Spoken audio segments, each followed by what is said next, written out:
Definitely satiate their curiosity and appetite. To enhance the project, to fill the space of 2 movies and make it big and wonderful and exciting. The books have done extraordinarily well, and I think the films represent the books very well. They've kept the essence of the story, which is essentially about the characters, and also beyond that, it's fun and it's entertaining.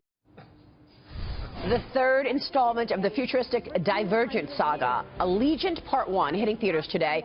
Though the actors in the film seem optimistic there, the box office not so much. Variety predicting a debut of only $34 to $40 million, a sharp drop from the $54 million the first Divergent pulled back in 2014. Are fans no longer allegiant to the young adult genre that took their best-selling novels and put them on the big screen? Joining us right now to discuss the state of the young adult movie goer is in the Foxlight host, Michael Tammero. Michael, good to see you. Oh, to be young and optimistic. Yeah, exactly. These days. I know they know what lies ahead. I love that Divergent series. It's okay. Look, what's going on here, back when Hollywood struck gold with Harry Potter and the Twilight series, it was everyone in the pool. You know, Hollywood is notoriously risk-adverse. So when someone strikes gold with a great idea, everyone goes all in. Every studio was trying to mine all young adult fiction to get the next big thing, Hunger Games or Twilight series. And what's happening, a couple things are happening here. One is it's a dwindling audience and changing tastes. If you were 16 years old when the Twilight series came out back in 2008, you're now hitting 30. Your priorities have changed, hopefully. Yeah. You know?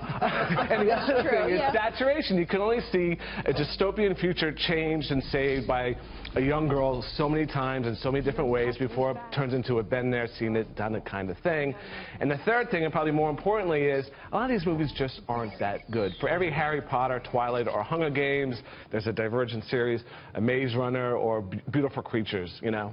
But a lot of money was put into that genre initially, just because it was getting the business. Yeah, well, the thinking was it's a big audience, and 2, young adult viewers are considered to be trendsetters. I tend to disagree. I take umbrage with that thinking, and they have disposable income. They're not worried about paying rent or the bills or anything like that. Okay, that makes sense. Yeah. I like actresses who are vintage, so to speak.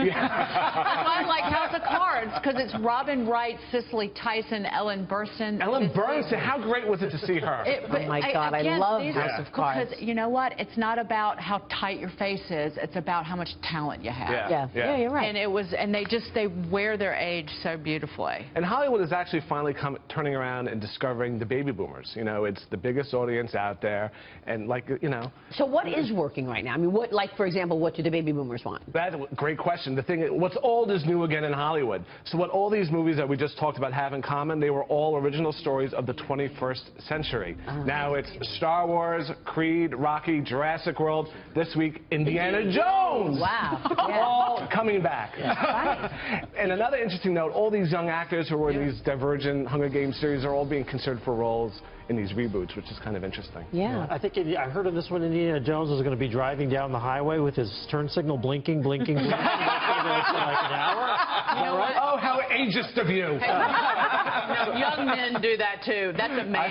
thing. That's not an Good, old it's got broad crossover appeal. Somebody called it Raiders of the Lost Ark, I heard. What should we go see this weekend, Michael?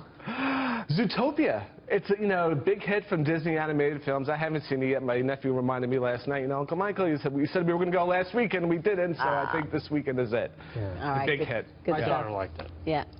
David Avella, good to see you this day Glad and to this be here. hour. Thank you so much for joining us. Michael, always a pleasure. We'll see you later. Michael Tammero. Before we take